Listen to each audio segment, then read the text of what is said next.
কোনো এক আশঙ্কায় আবিরের মাথায় চিনচিন ব্যথা অনুভব হয়। ভীতিতে রুদ্র হয় তার শ্বাস। বারান্দায় দাঁড়িয়ে আনমনে কি যেন ভেবে যাচ্ছে আবির। দূরে ওই চাঁদটার দিকে তাকিয়ে আছে চক্ষু যুগল। এক মুহূর্তের জন্যও সরছে না, পল্লবও পড়ছে না একটিবার। তার দুর্বদ্ধ দৃষ্টি হঠাৎ কারোর অস্তিত্ব বুঝতে পেরে সাবলীলায় ভঙ্গিতে নড়ে চড়ে দাঁড়ায়, দৃষ্টি সরিয়ে নেয় চাঁদ থেকে, ঘাড় ঘুরিয়ে দেখে নেয় মানুষটাকে। তারপর ধীরে স্থির কণ্ঠে জানতে চায়, কিছু হয়েছে? তানবীর সরল মনে বলে, বড় আব্বু বুঝতে পেরে গেছে তুমি মারপিট করেছো, তাই তোমাকে সাবধান করতে বলেছে যেন মারপিট আর রাজনীতিতে না জড়াও। আর কিছু? অবহেলায় প্রশ্নটা করলো আবির। না তেমন কিছু না, ব্যবসার হাল ধরতে বলল। তানবীর উত্তর দিল। আবির, আচ্ছা ঠিক আছে, আর কিছু বলবি? তানবীর, ভাইয়া মাথা ঠান্ডা করো তুমি, বাদ দাও প্লিজ। আমি তোমাকে শুধু জানিয়েছিলাম বিষয়টা, তুমি যে এভাবে দেশে চলে আসবে আর এইভাবে ঝামেলা হবে এটা আমি ভাবতে পারিনি। বুঝতে পারলে আমি আগেই ব্যাপারটা সলভ করে ফেলতাম। আবির, তুই আমায় বাদ দিতে বলছিস? বাহ তানবীর, আমি এভাবে কিছু বলিনি ভাইয়া, যা হবার তো হয়েছে। তুমি যা করেছো এরপর আশা করি আর কিছু হবে না, তাই বলছিলাম ওইসব চিন্তা বাদ দিয়ে একটু রেস্ট নাও, অনেকটা জার্নি করে এসেছো।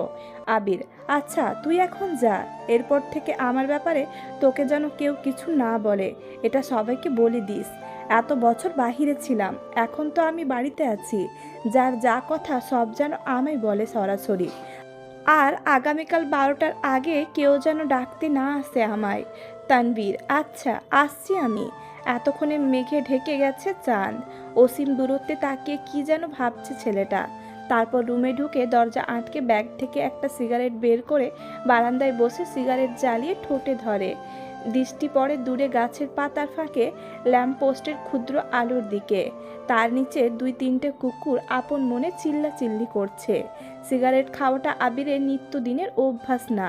যখন সে খুব রাগান্বিত বা চিন্তিত থাকে, যখন নিজেকে কন্ট্রোল করার সব শক্তি হারিয়ে ফেলে, তখন সিগারেটের ধোঁয়ার মধ্যে নিজের কষ্ট, রাগ, চিন্তা আর অভিমানগুলোকে উড়িয়ে দেয়। সিগারেটে কয়েকটা টান দিয়ে সিগারেটটা ফেলে দেয়। তারপর টান টান হয়ে শুলো নিজের বিছানায়, মাথার নিচে 2 হাত রেখে চোখ বুজলো। মেঘ খাবার খেয়ে রুমে এসে 2-3 ঘন্টা টানা পড়াশোনা করলো। এইচএসসি পরীক্ষা শেষ হলো 1 মাসও হয়নি, কিন্তু পড়াশোনা যেন 3 গুণ বেড়ে গেছে। অ্যাডমিশন একটা মস্ত বড় যুদ্ধ, যার একমাত্র অস্ত্র হলো পড়াশোনা, তার সাথে অঙ্গাঅঙ্গিভাবে জড়িয়ে আছে ভাগ্য। এইচএসসি রেজাল্ট কবে দিবে ঠিক নেই, পাস করবে কিনা তাও জানা নেই, কিন্তু অনিশ্চিত ভবিষ্যতের জন্য প্রস্তুতি আগে ভাগে নিতে হবে। বয়সের তুলনায় মেয়েটা পড়াশোনায় একটু বেশি এগিয়ে গেছে। 18 বছর বয়সে পা দিল, সবে মাত্র 2 মাস হয়েছে। তার মধ্যে এইচএসসি পরীক্ষা শেষ, কয়েক মাস পরে সে স্নাতক শিক্ষার্থী হতে চলেছে। ভাবতে কেমন যেন নিজেকে বড় বড় মনে হয় মেঘের। পড়াশোনা শেষ করে নিজের বিছানায় শুয়েছে, হাতে তার নতুন মোবাইল, কিন্তু করবে কি সে? না আছে ফেসবুক আর না আছে অন্য কোনো অ্যাকাউন্ট। ইউটিউবে ঢুকে কয়েকটা ভিডিও দেখে মোবাইল রেখে দেয়। শুয়ে ভাবতে লাগে আবির ভাইয়াকে ধন্যবাদ জানানো দরকার, কিন্তু সে তো ভয়ে দাঁড়াতেই পারবে না আবিরের সামনে। পুরনো স্মৃতিগুলো ভাবতে থাকে। মেঘ সবে মাত্র 5তম শ্রেণীতে উঠেছিল, বয়সের গণ্ডি 9-10-এর মাঝামাঝি। তখন মেঘের একটা বন্ধু হয়েছিল, নাম জয়। ছেলেটা স্কুলে নতুন এসেই বন্ধুত্ব করেছিল মেঘের সাথে। ছোটবেলা পিচ্চিদের বন্ধুত্ব যেমন ছিল, চকলেট শেয়ার করা, টিফিন শেয়ার করা, একসাথে খেলাধুলা করা, একটা সপ্তাহ হয়নি তাদের বন্ধুত্বের। 7 দিনের মাথায় আবির স্কুলে গিয়ে মেঘকে আর জয়কে একসাথে খেলতে দেখে স্কুলের সবার মাঝখানে মেঘের গালে কয়েকটা থাপ্পড় বসিয়ে দিয়েছিল আর রাগান্বিত স্বরে বলেছিল, তোকে যদি আর কোনোদিন কোনো ছেলের সাথে কথা বলতে বা খেলতে দেখি তাহলে তোর খবর আছে। তারপর বোনকে টানতে টানতে বাড়িতে নিয়ে আসে। একটাবার বোনের দিকে তাকিয়েও দেখেনি। 2 গালে আবিরের 5 আঙুলের দাগ বসে গেছিল। সেই যে থাপ্পড় দিয়েছিল, মেঘ 1 সপ্তাহ জ্বরে পড়েছিল। মেঘ ছোটবেলা থেকে খুব অভিমানী ছিল। ছোট মেয়েটা এই থাপ্পড়ের ভয়ে আর আতঙ্কে আর কখনো আবিরের দিকে চোখ তুলে তাকায়নি। কথা বলা তো দূরের বিষয়, আবির বাসায় থাকাকালীন রুম থেকে বেরও হয়নি। মেঘ বালিকা আবিরও কখনো খোঁজ নেয়নি মেয়েটার। ছোট্ট মেঘের মনে তখনই জন্ম নেয় আবির ভাইয়ের প্রতি অভিমান, সীমাহীন অভিযোগ। কষ্ট আর বিতৃষ্ণা। 2 বছর পর দেশ ছাড়ে আবির। এই সময়ের মাঝে মেঘ আবিরের সাথে এক টেবিলে খেতে বসতো না। আবিরকে দেখলে যেন ছুটে পালাতো মেঘ। আবির বিদেশ চলে যাওয়ার পর মেঘ আবিরের ভয় থেকে নিজেকে সাবলীল করে আপন মনে রাজত্ব করতে থাকে খান বাড়িতে। আবিরের পাশের রুমটাই তার দখলে চলে আসে। আবির থাকলে হয়তো কখনোই সে এই রুমে আসতো না। বিদেশ যাওয়ার পর আবির সবার সাথে ভিডিও কলে কথা বলেছে, কিন্তু কথা হয়নি মেঘের সাথে। 2-1বার মেঘের কথা জিজ্ঞেস করেছিল ঠিকই, কিন্তু মেঘ আতঙ্কে কথা বলতে চায়নি। এর মধ্যে থেকে আবিরও কখনো মেঘের কথা জিজ্ঞেস করেনি। এত বছর পর ভাই বাড়ি এসেছেন, এখনো দেখা হয়নি তার সাথে। এরই মধ্যে মারপিট করে ফেলেছেন। ছোটবেলায় অনুভূতি প্রকাশ করতে না পারলেও আজ আবিরের কর্মকাণ্ডের কথা শুনে মেঘের মনে একটা নাম ঘুরপাক খাচ্ছে, সেটা হলো হিটলার। হিটলারের সাথে আবিরের কতটা মিল বা বেমিল তা বিবেচনা করার বিন্দুমাত্র পরিমাণ ইচ্ছে নেই তার।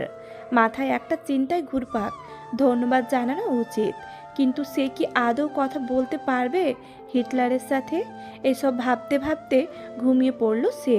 ভোরবেলা থেকেই বাড়িতে রান্নার ধুম পড়ে যায়। 3 ভাই সকাল সকাল খেয়ে অফিসে চলে যায়। মিম আর আদিও স্কুলে চলে যায়। মেঘ ঘুম থেকে উঠে 8টায়। রাত জাগার কারণে সকালে উঠতে পারে না সে।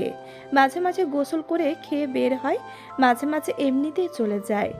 10টা থেকে 2টা পর্যন্ত বাহিরে কোচিং, তারপর টিউশন শেষ করে বাড়ি ফিরে ফ্রেশ হয়ে খেয়ে একটু ঘুমায়। বিকেলে একটু হই হুল্লোড় করে তারপর পড়াশোনা করে। এই তার বর্তমান জীবন। আজও তার ব্যতিক্রম হলো না। খেয়ে কোচিংয়ের উদ্দেশ্যে বেরিয়ে পড়েছে। বাসার গাড়িতে তাকে দিয়ে আসে, আবার কল দিলে গিয়ে নিয়ে আসে। ঠিক 12টায় ঘর থেকে বের হয় আবির। ধীর গতিতে নিচে আসে। চিন্তিত মুখ দেখে মা মালেহা খান ভীত স্বরে ছেলেকে জিজ্ঞেস করেন, কিছু হয়েছে তোর বাবা? আবির মুখের ভারী ভাব বজায় রেখে উত্তর দিলেন, কিছু হয়নি, খেতে দাও। ছোটবেলার চঞ্চলতার ছিটে ফোটাও নেই ছেলেটার মধ্যে। এটা ভেবেই বারবার হতাশ হচ্ছেন মালেহা খান। হঠাৎ চোখ পড়ে ছেলের হাতে ব্যান্ডেজের দিকে। হাতটাও ফুলে গেছে অনেকটা। আবির খাবার খাচ্ছে আর তার মা শান্ত স্বরে ছেলেকে বোঝাচ্ছেন, এটা করো না, সেটা করো না। মনে হচ্ছে 5 বছরের শিশু সে, আগুন পানি চিনে না। যদিও বাবা মায়ের কাছে সন্তানরা সারা জীবন শিশুই থাকে। খাওয়া শেষে মায়ের থেকে বিদায় নিয়ে বেরিয়ে যায় আবির। মেঘ বাড়ি ফিরেছে 1 ঘন্টা হবে। সাবার নিয়ে নিচে এসেছে খেতে। খাওয়া শেষ। তানবীর রুম থেকে ছুটে এসে জিজ্ঞেস করে, বড় আম্মু আবির ভাইয়া কোথায়? আতকে ওঠেন মালেহা খান, ও তো 2-3 ঘন্টা আগেই খেয়ে বের হয়েছে। কেন? মিস করে ফেললাম। মালেহা খান, কি হয়েছে বাবা? মেঘ নীরবে তাকিয়ে ভাই আর বড় আম্মুর কথোপকথন শুনছে আর বোঝার চেষ্টা করছে ঘটনাটা কি। তানবীর ভাইকে কল দিয়ে জিজ্ঞেস করে, কোথায় আছো? আবির কি যেন বলল, শোনা যায়নি। তানবীরের চোখে মুখে উত্তেজনা স্পষ্ট। বড় আম্মু, আম্মু, কাকিমণি, বাহিরে চলো। কেউ প্রশ্ন করার আগেই তানবীর ছুটে গেল বাহিরে। তার পেছন পেছন মিম, আদি, মা, কাকিরা সবাই দরজা পর্যন্ত গেল। সবার পেছনে মেঘও গেল সেখানে। এরই মধ্যে বাইকে বাড়ি ঢুকলো আবির। নীল রঙের চকচকে একটা সুন্দর বাইক, হেলমেটটাও নীল। হেলমেট খুলতে খুলতে তাকায় বাড়ির মানুষের দিকে। মেঘ অপলক দৃষ্টিতে তাকিয়ে আছে। সেই কবে দেখেছিল আবিরকে। সেই আবিরের সাথে এই আবিরের চেহারার কোনো মিল নেই। হেলমেট খোলাতে চুলগুলো এলোমেলো হয়ে গেছে আবিরের। চোখে সানগ্লাস, নেভি ব্লু রঙের শার্ট, কালো প্যান্টের সাথে ইন করে পড়েছে। হাতে কালো ফিতার একটা ঘড়ি, পায়ে শো জুতা। আপাত মস্তক দেখলো আবিরের। হৃৎপিণ্ডের 4 প্রকোষ্ঠ ছটপট করতে লাগলো মেঘের। আবিরের দিকে বিভোর দৃষ্টিতে তাকিয়ে আছে সে। আবির বাড়ির সকলের উদ্দেশ্যে বলল, বাইকটা কিনেছি, কেমন হয়েছে? আবিরের কণ্ঠ মেঘের মনের গহীনে ধাক্কা খায়। এতে হুঁশ ফিরে তার। দাঁড়িয়ে থাকতে পারছে না সে। এক দৌড়ে নিজের রুমে ঢুকে দরজা আটকে শুয়ে পড়ে মেঘ।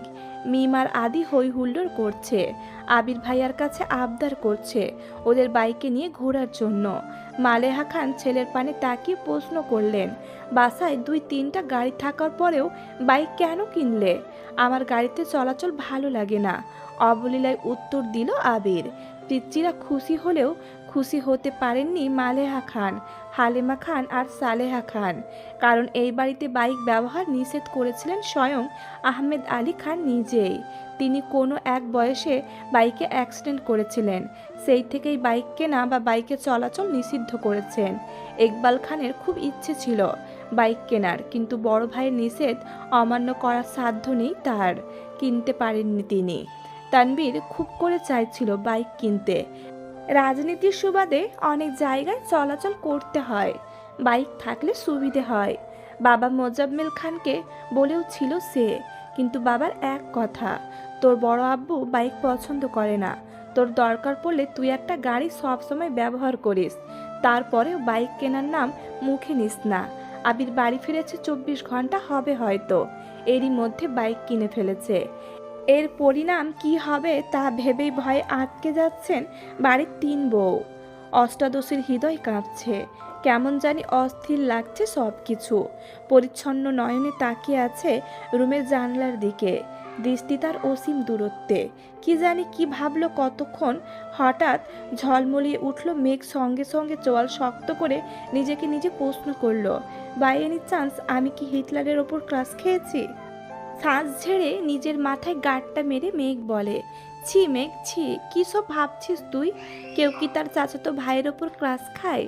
ভালো ভদ্র হলেও মানা যেত, এমন গুরু গম্ভীর বদমেজাজি আর হিটলার স্বভাবের কেউ কি কারো ক্রাশ হয়? যে ছেলে 10 বছরের মেয়ের গায়ে হাত তুলতে পারে সে আর যাই হোক আমার ক্রাশ হতে পারে না। এটা ভাবতেই মেঘের বুক ভেসে আসে কষ্টে। নিজেকে স্বাভাবিক করতে মোবাইল হাতে নিয়ে কল করে মেঘের সবচেয়ে কাছের বান্ধবী বন্যাকে। প্রথম কল দিতেই রিসিভ হয় কল। বন্যা, আসসালামু আলাইকুম, কেমন আছো বেবি? মেঘ, ওয়ালাইকুম আসসালাম, আলহামদুলিল্লাহ ভালো আছি, তুই কেমন আছিস? বন্যা, হঠাৎ আমায় স্মরণ করার কোনো স্পেশাল কারণ আছে? তোর তো আবার ভাঙা ফোন ঠাসঠুস বন্ধ হয়ে যাবে। মেঘ রাগান্বিত স্বরে এক প্রকার হুঙ্কার দিয়ে বলে, তুই আজ কোচিংয়ে আসিসনি কেন? কি যে একটা জিনিস মিস করছিস। বন্যা, কি মিস করেছি বলে ফেলো বান্ধবী। মেঘ, এখন বললে কি আর সেই ফিলটা পাবি নাকি? আজব। বন্যা, আরে বেবি বলো তুমি, কাল শুক্রবার, কোচিং বন্ধ, আবার দেখা হবে রবিবারে, ততদিন সহ্য হবে না, বলে ফেল প্লিজ। মেঘ, আমার হাতে এখন আইফোন 30 প্রো ম্যাক্স। মেঘের কথা বন্যা এক বিন্দুও বিশ্বাস করেনি, হেসে উড়িয়ে দিয়ে বলছে, এখন বল একটু পর 40 প্রো ম্যাক্স কিনতে যাচ্ছিস, যাকে তার ভাই একটা আধ ভাঙা ফোন দিয়েছে ব্যবহারের জন্য, দিনে 100 বার বন্ধ হয়ে যায়, তার হাতে নাকি আইফোন।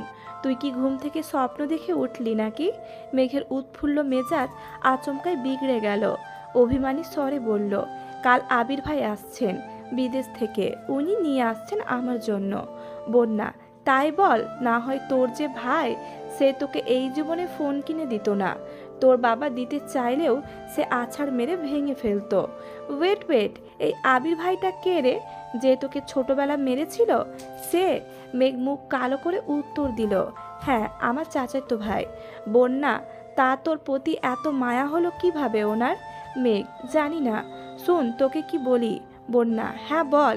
মেঘ, আসলে আজকে বিকেলে আবির ভাইয়াকে দেখে ছোটোখাটো একটা শখ খেয়েছি।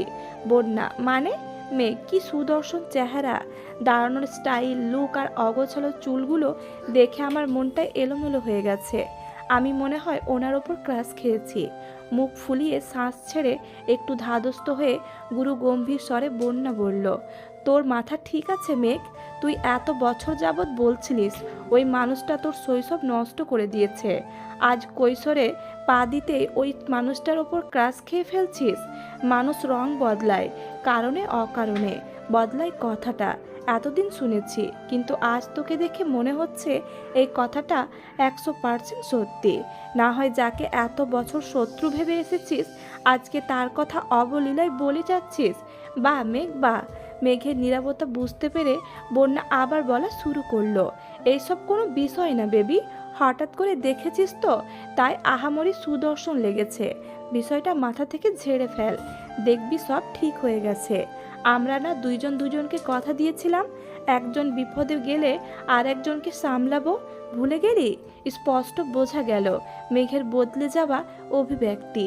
সহসা নিজেকে সামলে আচমকা প্রশ্ন করে বসলো, আমি কি দেখতে সুন্দর না? আমি কি কারো ক্রাশ হওয়ার যোগ্য না? মেঘের আকস্মিক প্রশ্নে বন্যা কিছুটা হতভম্ব হলো। এরপর কয়েক মিনিট শুধু হেসেই গেল। স্বাভাবিক স্বরে বলল, অবশ্যই তুই সুন্দর, ক্রাশ খাওয়ারও যোগ্য, কিন্তু তুই ছেলেদের ক্রাশ হতে পারবি কিনা সন্দেহ আছে। হতে পারিস রাস্তাঘাটের গাছগাছালির, রংচটা দেওয়ালের, গরু ছাগলের, ও হতে পারিস। রাগে ফুঁসতে ফুঁসতে কল কেটে দিয়েছে মেঘ। আর ভাবছে আজকাল সান্ত্বনা নিতে চাইলেও মানুষ মজা নেয়। যদিও বন্যার হাসির কারণটা খুবই স্বাভাবিক। মেঘকে বরাবরই চোখে চোখে রেখেছে তানবীর সহ বাড়ির সকলে। 6-10 পর্যন্ত পড়েছে গার্লস স্কুলে, তারপর থেকে গার্লস কলেজে। আহারে জীবন ধুধু মরুভূমির মতো, কোথাও কেউ নেই। স্কুল কলেজের সামনেই বাসার গাড়ি থাকতো, বাসা টু স্কুল, স্কুল টু বাসা। কোনো ছেলে না দেখলে ক্লাস কিভাবে খাবে? বোধশক্তি হওয়ার পর থেকে মেঘ মনে হয় 2-3টা বিয়ে খেয়েছে কাজিনদের, যাকে বলে নামের বিয়ে খাওয়া। তানবীরের ভয়ে বিয়ে বাড়ির এক কোণে বসে থাকতো মেঘ। ভাইয়ের কড়া শাসন ছিল, ঘর থেকে বের হতে পারবি না, বরযাত্রী আসলে তো আরও না। ঘরের ভেতরেই তার জন্য খাবার পাঠানো হতো। তানবীর নিজেই বোনকে খাওয়াতো ইচ্ছে মতো। তারপর বিয়ে শেষ হলে মা বোনকে নিয়ে চলে আসতো। গায়ে হলুদ, নাচা, গান গাওয়া, এমনকি মেহেন্দিও দিতে পারেনি কখনো। এই কষ্টে এখন আর মেঘ কারো বিয়েতেই যায় না। এতে তানবীর মনে হয় হাঁপ ছেড়ে বেঁচেছে। মেঘের এই সাদা কালো জীবনের কথা শুনলে বন্যা কেন পৃথিবীর সব মানুষই হাসবে? জীবনটা তার তেজপাতা হয়ে গেছে। মাঝে মাঝে ভাবে এই বাড়িতে জন্মানোটা কি খুবই দরকার ছিল? কয়েকবার বন্যা কল ব্যাক করেছে নিজের জীবনের হতাশার জন্য। মেঘ আর কল রিসিভই করেনি। বান্ধবীকে রাগ দেখিয়ে কি হবে? জীবন যেখানে যেমন তা মানতেই হবে। মেঘের বেস্ট ফ্রেন্ড হওয়ার খেসারত দিতে হচ্ছে বন্যাকেও। মেঘের সাথে সাথে বন্যাকেও চোখে চোখে রাখে তানবীর। কথায় আছে সঙ্গ দোষে লোহা ভাসে। সঙ্গ খারাপ হলে মেঘও খারাপ হবে, তাই সব সময় বন্যার পেছনে লোক লাগিয়ে রাখে। শুধু বন্যাই না, আরও 2জন বান্ধবী আছে মেঘের, একজন পাখি আর একজন মায়া। ওদেরকেও নজরে রাখে তানবীর। বোনকে সব দিক থেকে প্রোটেক্ট করাই যেন তার প্রথম এবং প্রধান কাজ। আবির বিকেল থেকে ঘুমাচ্ছে। সন্ধ্যা 7টায় ঘুম ভাঙে আদির ডাকে। নিচে আবিরের আব্বু আর মেঘের আব্বু বসে আছেন। আবিরের বাইক কেনার কথা শুনেই তাড়াতাড়ি চলে এসেছেন অফিস থেকে। আবির ঘুম থেকে উঠে চোখে মুখে পানি দিয়ে টাওয়াল দিয়ে কোনো রকমে মুখটা মুছে তৎক্ষণাৎ রুম থেকে বের হয়। সে তার বাবাকে খুব ভালো করে চিনে। ডাকার সঙ্গে সঙ্গে উপস্থিত না হলে বাড়িতে তাণ্ডব শুরু করে দিবেন। আবিরের চোখে মুখে ঘুমের প্রভাব স্পষ্ট। ব্যস্ত পায়ে হাঁটছে সে। আচমকা এলোমেলো পায়ে ছুটে রুম থেকে বের হয় মেঘ। চুলগুলো অগোছালো। আকস্মিক ধাক্কা এড়াতে চটজলদি নিজেকে নিয়ন্ত্রণ করে অগ্নিদৃষ্টিতে তাকায় আবির। তৎক্ষণাৎ মোটা ভুরু যুগল সহসা শিথিল হয়ে যায়। অমত্ত চেয়ে রইল সে। এক মুহূর্তের জন্য মস্তিষ্ক থমকে গেছে আবিরের। দৃষ্টি তার প্রখর। আচমকা হাঁটা থামাতে শ্বাস ভারী হয় আবিরের। কালো জামা পরিহিতা এক ললনার দিকে দৃষ্টি পড়ে। অপাদ মাস্তক দেখল একবার। কালো জামাতে যাকে অপ্সরার ন্যায় লাগছে। এলোমেলো চুলগুলো তার কোমর ছড়িয়েছে। চুলগুলো দেখে মনে হয় জীবনানন্দ দাশের বনলতাকে উদ্দেশ্য করে লেখা। চুল তার কবেকার অন্ধকার, বিদিশার নিশা। দ্রুত গতি থামাতে গিয়ে মেঘের ছোট্ট দেহ কম্পিত হয়। দৃষ্টি পড়ে 6 ফুট লম্বা মানুষটার বুকে। মেঘ মুখ তুলে তাকায় সেই মানুষটার চেহারার পানে। আবিরের চোখের দিকে বিস্ময় অভিভূত নয়নে তাকিয়ে আছে মেঘ। পলকও পড়ছে না একটিবার। আবিরের চোখে মুখে ছিটানো পানির ঝাপটায় এলোমেলো চুলগুলো থেকে চুইয়ে চুইয়ে পানি পড়ছে, যা তার পরনের সাদা টি শার্ট অল্প স্বল্প ভিজিয়ে দিচ্ছে। সেদিকে খেয়াল নেই আবিরের। আবির কয়েক সেকেন্ড স্তব্ধ থেকে হঠাৎ চোখ সরিয়ে পুনরায় রুদ্রমূর্তি ধারণ করে সবেগে হেঁটে দেয় সিঁড়ির দিকে। পেছন থেকে অষ্টদর্শীর কোমল কণ্ঠ ডাক শুনে থমকে দাঁড়ায় আবির। তবে পেছনে তাকানোর প্রয়োজন মনে করেনি সে। মেঘ ভয়ার্ত কণ্ঠে বলে, থ্যাংক ইউ আবির ভাই। আবির শুনল কি না কে জানে। এক মুহূর্ত দাঁড়িয়ে যথারীতি ব্যস্ত ভঙ্গিতে নিচে নেমে যায়। মেঘ ঠায় দাঁড়িয়ে আছে দরজার সামনে। থরথর করে কাঁপছে মেঘের হাত পা। মেঘের মনে হচ্ছে ভ ভ করে ঘুরছে সমগ্র পৃথিবী। কেন জানি দাঁড়িয়ে থাকার শক্তি পাচ্ছে না মেয়েটা। নিজেকে নিয়ন্ত্রণ করতে তাড়াতাড়ি দেওয়ালে ঠেস দিয়ে দাঁড়িয়েছে। এতগুলো বছর পর আবিরের চোখে চোখ রাখলো মেঘ।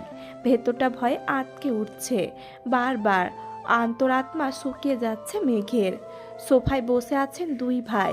বাড়ির মহিলা রান্নাঘরে কাজে ব্যস্ত থাকলেও নজর তাদের এইদিকে। কি হবে কে জানে। আলী আহমেদ খান নিজের গম্ভীর্যতা বজায় রেখে এক প্রকার হুঙ্কার দিয়ে প্রশ্ন করলেন, তুমি নাকি বাইক কিনেছ? এক কথায় হুঁশ ফিরে অষ্টদশীর কিছুটা স্বাভাবিক হয়ে 2 পা সামনে এগিয়ে বারান্দার সাইডে দাঁড়িয়ে নিচে তাকায় মেঘ। নিচে সোফায় বসা আব্বু আর বড় আব্বু। তাদের থেকে কিছুটা দূরে 2 হাত ভাঁজ করে শটান হয়ে দাঁড়িয়ে আছে আবির। জি, ভাবলেশীনভাবে উত্তর দেয় আবির। কিন্তু কেন? পুনরায় হুঙ্কার দেন তার আব্বু। আমার বাইক কেনার ইচ্ছা ছিল তাই কিনেছি। তুমি জানো না এই বাড়িতে বাইক কেনা বা চালানো নিষেধ? এবার প্রশ্নটা চাচ্চু মোজাম্মেল খান করেছেন। হ্যাঁ জানি। 20-30 বছর আগে কি ঘটে গেছে তা নিয়ে আতঙ্কে থাকার কোনো মানে হয় না। যদি কপালে খারাপ কিছু লেখা থাকে তাহলে সেটা 7 সমুদ্র পাড়ি দিয়ে হলেও আসবে। সেটা আমি ঘরে বসে থাকলেও হবে আর গাড়িতে চলাচল করলেও হবে। তোমরা দুই ভাই কি নিজেদের মর্জি মতোই চলবে? আলী আকবর খান রাগান্বিত স্বরে প্রশ্ন করলেন। বাইক কেনা যদি নিজের ইচ্ছা মতো চলাচল হয় তাহলে আমি দুঃখিত আব্বু। এই ব্যাপারে আমি নিজের মনের কথাই শুনব। আমাদের নিজস্ব 3টা গাড়ি আছে। এত গাড়ি কেন কিনলাম? তোমাদের জন্যই তো। মোজাব্বেল খান কোমল স্বরে বললেন, গাড়িতে চলাচল আপনাদের ইচ্ছে, তাই আপনারা কিনেছেন। আমার গাড়িতে চলাচল করতে ভালো লাগে না, তাই আমি বাইক কিনেছি। এটা নিয়ে এত কথা বাড়ানোর কি আছে চাচ্চু? তোমাদের বাইক সম্পর্কিত জেরা শেষ হলে আমার তোমাদেরকে একটা গুরুত্বপূর্ণ কথা বলা আছে। আবির আব্বুর দিকে তাকিয়ে কথাগুলো বলল। এতক্ষণ বাড়ির মহিলা রান্নাঘরে থাকলেও এবার আর থাকতে পারলেন না। এক ছুটে সবাই ড্রয়িং রুমে চলে এসেছেন। মেঘ তীক্ষ্ণ দৃষ্টিতে তাকিয়ে আছে আবিরের দিকে। এই বাড়িতে এত বছরে কাউকে গলা উঁচু করে মুখের ওপর কথা বলতে শুনেনি সে। তানবীর ভাইয়া যত মেজাজ দেখিয়েছে সব মেঘের ওপর। বড় আব্বু বা নিজের আব্বুর ওপর কথা বলার সাহস হয়নি তার। আবির ভাই 2 দিন হলো এসেছে। আজই বাবার মুখের ওপর নিজের মর্জি শোনাচ্ছে। এখন মেঘের মনে হচ্ছে উনি হিটলারের থেকেও বড় মাপের কিছু। মনোযোগ দিয়ে বাকি কথা শোনার চেষ্টা করছে মেঘ। আবির, আব্বু, চাচ্চু, আমি অনেকদিন যাবৎ চিন্তা ভাবনা করেছি নিজে একটা কোম্পানি শুরু করার। তোমরা অনুমতি দিলে কাজ শুরু করব। মোজাম্মেল খান ও আলী আকবর খান দুজনের মাথায় যেন আকাশ ভেঙে পড়েছে। এত বছর ছেলেকে বাহিরে রেখে পড়াশোনা করিয়েছেন দেশে এসে নিজের ব্যবসার হাল ধরবে বলে। দেশে পা দিতেই নিজে কোম্পানি খোলার চিন্তা ভাবনা করছে ছেলে। মোজাম্মেল খান চিন্তিত কণ্ঠে বললেন, আমরা তো ভেবেছিলাম তুমি পারিবারিক ব্যবসাকে এগিয়ে নিয়ে যাবে। আবির কিছু বলার আগেই আলী আকবর খান বলেই উঠলেন, ঠিক আছে, তুমি পড়াশোনা করে এসেছো, তোমার নিজস্ব মতামতের গুরুত্ব আমরা অবশ্যই দিব। তোমার নতুন কোম্পানি নিয়ে আমাদের কোনো আপত্তি নেই, তবে আমার একটা শর্ত আছে। তুমি আমাদের কোম্পানির সিইও হবে। আগামীকাল শুক্রবার অফিস ছুটি, তাই তুমি শনিবারে অফিসে যাবে। তোমাকে অফিসিয়ালি সিও পদ দেওয়া হবে। তারপর তুমি আমাদের অফিস সামলে যদি নতুন কোম্পানি শুরু করে প্রতিষ্ঠিত হতে পারো, তাতে আমাদের কোনো আপত্তি নেই। বেস্ট অফ লাক মাই বয়। আবির যেন আগে থেকেই জানতো এরকম কিছু হতে হবে, তাই তার মধ্যে কোনো পরিবর্তন দেখা গেল না। এতটুকু বলে সোফা থেকে উঠে রুমের দিকে হাঁটা শুরু করলেন আবিরের আব্বু। কয়েক কদম এগিয়ে আবার দাঁড়িয়ে আবিরের দিকে তাকিয়ে রুদ্ধ কণ্ঠে বললেন, আমরা কোম্পানি সামলানোর জন্য সারা জীবন থাকবো না, তোমাদেরকেই দায়িত্ব নিতে হবে। তুমি না পারলে তোমার প্রাণপ্রিয় ভাই তানবীরকে বলো রাজনীতি ছেড়ে ব্যবসায় আসতে, তারপর তুমি তোমার মতো নিজে কোম্পানি খুলতে থাকো। আবির চোয়াল শক্ত করে বাবার দিকে তাকিয়ে বলে উঠল, তানবীর রাজনীতি করবে, ওর মাথায় ব্যবসা ঢুকানোর কোনো দরকার নেই। শনিবারের অফিসে আসবো আমি একাই সব দিক সামলাতে পারবো। তোমরা দয়া করে তানবীরকে মুক্তি দাও, নিজের মতো করে রাজনীতিটা করতে দাও ওকে। তোমার শর্ত যেমন আমি মেনে নিয়েছি, তোমাদেরকেও আমার একটা শর্ত মানতে হবে। সেটা হলো আমি আমার মন মতো কাজ করব। আমার যখন যেখানে প্রয়োজন হবে নিজের কাজ গুছিয়ে আমি চলে যাব, তখন আমাকে কোনো প্রকার বাধা দিতে পারবে না কেউ। দরকার হলে 2 অফিসের কাজ শেষ করে আমি রাত 12টায় বা 2টায় বাসা ফিরব, এমনকি নাও ফিরতে পারি। এতে তোমাদের যেন মাথা ব্যথা না হয়। একদমে কথাগুলো বলে কোনো দিকে না তাকিয়ে দ্রুত পায়ে বাসা থেকে বের হয় আবির। আলী আহমেদ খান কয়েক মুহূর্ত দাঁড়িয়ে কোনো কথা না বলে রুমের দিকে হাঁটা দেন। পিনপতন নীরবতা বাড়িতে। সোফায় বসে আছেন মোজাম্মেল খান। কাছেই 3 যা একজন আরেকজনের দিকে তাকাচ্ছে বারবার। তাদের আবিরের প্রতি পূর্ণ বিশ্বাস আছে, কিন্তু সমস্যা হচ্ছে বাহিরের দুনিয়া সামলাতে গিয়ে নিজের প্রতি না যত্নহীন হয়ে পড়ে ছেলেটা। এটা তাদের চিন্তার বিষয়। নিচে উপস্থিত মানুষগুলোর মধ্যে চিন্তার ছাপ দেখা গেলেও ওপরে দাঁড়িয়ে এক প্রকার বিনোদন উপভোগ করছিল মেঘ। যেই বড় আব্বুর কথার ওপর কারো কথা চলে না, আজ ওনার সাথে টক্কর দেওয়ার মানুষ এসেছে। বাবার ছেলে কি শর্তটা না দিচ্ছে, যেমন বাবা তেমন ছেলে, এসব ভেবেই হাসি পাচ্ছে মেঘের। হঠাৎ করে হাসিটা গায়েব হয়ে মুখটা ভারী হয়ে গেল মেয়েটার, আর ফিসফিসিয়ে বলতে শুরু করলো, নিজে তো হিটলার, সাথে আমার ভাইটাকে বড় গুন্ডা বানাতে কি সুন্দর উৎসাহ দিচ্ছে। এত বছর ভাইয়ের জ্বালায় জীবন তেজপাতা, এখন আবার আরেকজনের আবির্ভাব হলো। কপালটাই খারাপ আমার, এখন নিচে যাওয়ার পরিস্থিতি নেই। তাই বিড়বিড় করতে করতে রুমে ঢুকতে যাবে, হঠাৎ চোখ পড়ে আবির ভাইয়ার রুমের দিকে। এক রাস হতাশা নিয়ে রুমে ঢুকে যায় মেঘ। বাবা মাকে ছেড়ে আলাদা রুমে থাকলে খুব স্বাধীনতা পাবে ভেবে নিচতলা থেকে ওপর তলায় চলে এসেছিল মেঘ। আবির ভাই বিদেশ যাওয়াতে কোনো চিন্তাই ছিল না, কিন্তু মেঘ আসার 15 দিনের মাথায় তানবীরও মেঘের পাশের রুমে চলে আসে জিনিসপত্র নিয়ে। সিঁড়ি দিয়ে সোজা উঠতেই তানবীরের রুম। বোনকে পাহারা দিতে মূলত এই রুমে আসা। তানবীর যতক্ষণ রুমে থাকে ততক্ষণ নিজের রুমের দরজাটা খুলে রাখে। মেঘ সিঁড়ি দিয়ে দৌড়ে উঠতে গেলেও ভাইয়ের কথা ভেবে আস্তে ধীরে উঠানামা করে। বর্তমানে মেঘের অবস্থা নাজেহাল, কারণ তার এক পাশে আবির ভাইয়ের রুম, আর এক পাশে তানবীর ভাইয়ের পরের রুমটা মিমের জন্য ঠিকঠাক করা হচ্ছে। কিছুদিন পর থেকে মিমও ওপরে থাকবে, কিন্তু তাতে কি, ভাইয়ের ঘর ডিঙিয়ে মিমের রুম পর্যন্ত যেতে পারবে কিনা সন্দেহ আছে। রাত 10টার ওপরে বাজে। সবাই খাওয়া দাওয়া শেষ করে যার যার রুমে চলে গেছে। আবির এখনও বাড়ি ফিরেনি। মালেহা খান সোফায় বসে অপেক্ষা করছেন ছেলের জন্য। 10-15 মিনিট পর বাড়িতে ঢুকলেন আবির আর তানবীর। মাকে বসে থাকতে দেখে কিছুটা রাগান্বিত হলো ছেলে। আম্মু, তুমি আমার জন্য এভাবে রাত জেগে বসে থেকো না প্লিজ, আমি নিজের মতো করে খেয়ে নিব। তোর বউ আসলে আমি আর অপেক্ষা করব না তোর জন্য, সহসা উত্তর দিলেন মালেহা খান।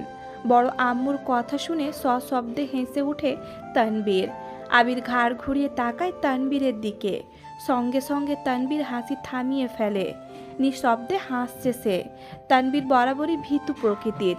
বাহিরে যতই শক্তপোক্ত থাকুক না কেন, বাবা, চাচা আর ভাইয়ের সামনে সে যেন ভেজা বেড়াল।